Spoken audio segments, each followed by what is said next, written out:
Assalomu alaykum. Bu yana menda Allohning bergan ne'matiga shukr.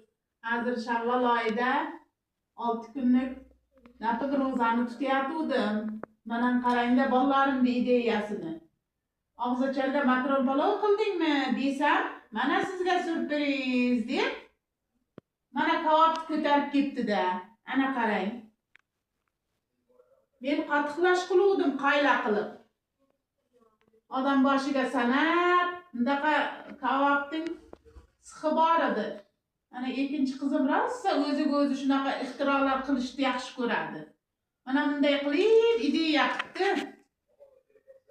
Alloh naql ro'zamizni hamma jumlai mo'minnikini avvalo ko'p tutgan bo'lsa niyat qilib qabul qilsin. Shularning orqasidan menikini ham.